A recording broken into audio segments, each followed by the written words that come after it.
Cinema ലോകം ഒന്നാകെ തന്നെ കാത്തിരുന്ന ഒരു ചിത്രം ഇന്ന് റിലീസായിരിക്കുകയാണ്. മമ്മൂക്ക അസുഖബാധിതനായതിനു ശേഷം സംസ്ഥാന അവാർഡ് നേടിയതിനു ശേഷം റിലീസാകുന്ന ചിത്രം എന്ന പ്രത്യേകത കൊണ്ട് തന്നെ കളങ്കാവൽ എല്ലാ പ്രേക്ഷകരുടെയും ശ്രദ്ധ ആകർഷിക്കുന്ന ഒന്നായി മാറിയിരിക്കുകയാണ്.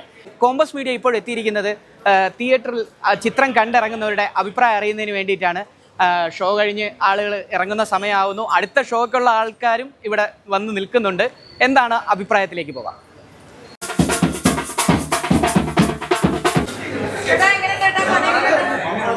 ആദ്യം 100 കോടി മമ്മൂക്കയുടെ കൂണ്ട് വിളയാട്ടോ, ഒരു രക്ഷയില്ല.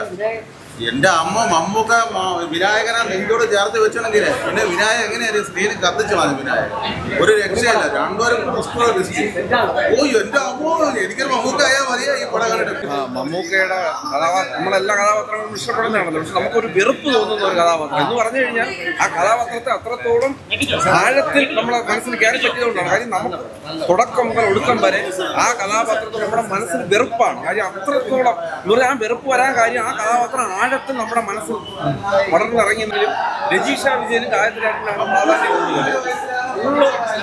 ഒരു സൂപ്പർ ഫിലിമാണ് വിനായകൻ. ഒരു രക്ഷയില്ല, വിനായകൻ ഗംഭീരമായിട്ടുണ്ട്. വിനായകന്റെ പടമാണ് എന്ന് ചോദിച്ച പടമാണ്, പക്ഷേ നമുക്ക് മേലെ മമ്മൂട്ടി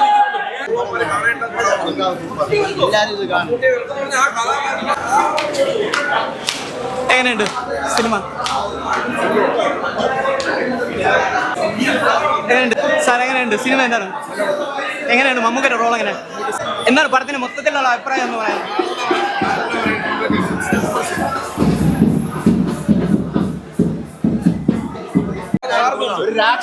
എന്താണ് മമ്മൂക്കയുടെ റോളിനെ പറ്റി എന്ന് പറയുന്നത്? സ്ത്രീകൾക്കൊക്കെ വെറുപ്പ് തോന്നുന്ന ഒരു കഥാപാത്രമാണ്.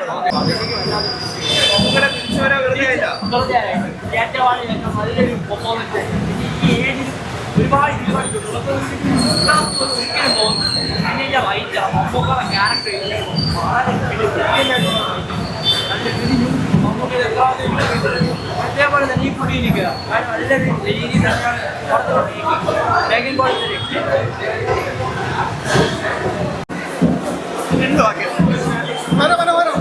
മലയാളികൾക്ക് അദ്ദേഹത്തിന് വേണ്ടി പ്രാർത്ഥിച്ച ലോക മലയാളികൾക്ക് സർവേശ്വരൻ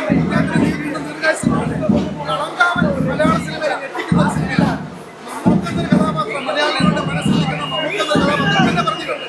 ചിലപ്പോൾ എൻ്റെ ഈ കഥാപാത്രം നിങ്ങൾക്ക് ഇഷ്ടപ്പെട്ട് കാണില്ല, എൻ്റെ ഈ കഥാപാത്രം ഞാൻ ചെയ്യുന്നത്. പക്ഷേ വർഷങ്ങൾ കഴിയുന്നാലും ഈ കഥാപാത്രം മലയാളികളുടെ മനസ്സിൽ നിന്ന് മാറില്ല.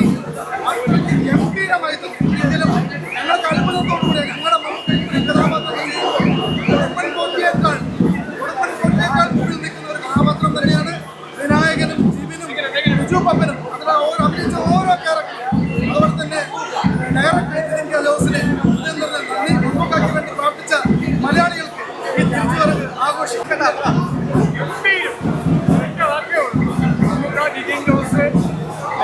വിനായകൻ, ബിജു പപ്പൻ, ജിബിൻ ഗോപിനാഥ്,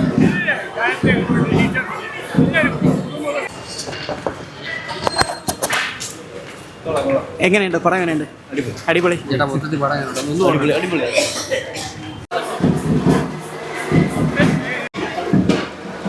എന്താണ് സിനിമയുടെ അഭിപ്രായം? ടോട്ടല്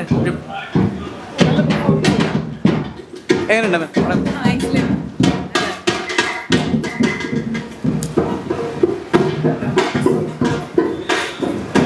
പടം എങ്ങനെയുണ്ട്? എങ്ങനെ സിനിമ? എങ്ങനെ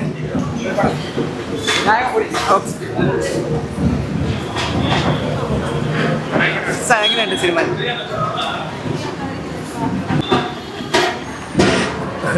എങ്ങനെയുണ്ട് മൂവി? എങ്ങനെയുണ്ട്?